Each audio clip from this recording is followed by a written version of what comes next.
Good morning. This is Father Stephen Kelly from St. John's Church in Detroit, and we're continuing our series of daily morning meditations, where we generally look at one or another of the lessons that are assigned for morning or evening prayer, what is known as the Daily Office Lectionary. Today, for Monday, let's take a look at the lesson that's assigned for morning prayer, and that is a book from the book of the prophet Micah. Now, Micah is a contemporary of the prophet Isaiah. He's writing during this time of the exile. The people have been dispersed into Babylon. The northern kingdom, the 10 tribes of the northern kingdom were destroyed first and sent out to exile, and then the two southern kingdoms eventually, including Judah and Jerusalem, were also residents sent into exile, and they were conquered.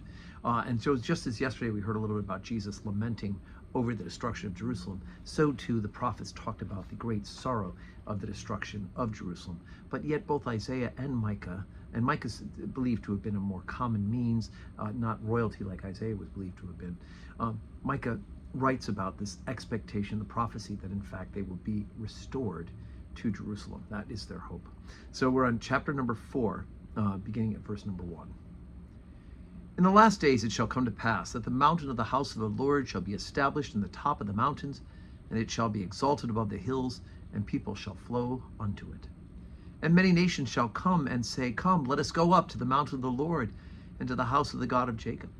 And he will teach of his ways, and we will walk in his paths. For the law shall go forth of Zion, and the word of the Lord from Jerusalem. And he shall judge among many people, and rebuke strong nations afar off, and they shall beat their swords into plowshares, and their spears into pruning hooks. Nation shall not lift up a sword against nation, neither shall they learn war any more. But they shall sit every man under his vine and under his fig tree, and none shall make them afraid, for the mouth of the Lord of hosts has spoken it. For all people will walk every one in the name of his God, and we will walk in the name of the Lord our God forever and ever. In that day, saith the Lord, I will assemble her that halteth, and I will gather her that is driven out, and her that I have afflicted. And I will make her that halteth a remnant, and her that was cast far off a strong nation, and the Lord shall reign over them in Mount Zion from henceforth even forever. And thou, O tower of the flock, the stronghold of the daughter of Zion, unto thee shall it come, even the first dominion. The kingdom shall come to the daughter of Jerusalem. So, of course, we have this great sorrow that the people have been removed from the promised land. They have been cast out. And now here is Micah telling them that not only will the mountain be restored, right, Mount Zion, where the Temple Mount is, not only will it be restored, and worship will be restored because the temple was destroyed. Not only will all that happen, but that other nations will come there as well. And it says that they shall judge among many people and rebuke nations afar off, and they shall beat their swords into plowshares and their spears into pruning hooks. That great promise of peace. A nation shall not lift up sword against nation, neither shall they learn war anymore. This, of course, is future. It is hopefulness. But of course, we do know that war continues to exist even to our day. So with great sorrow, that is true.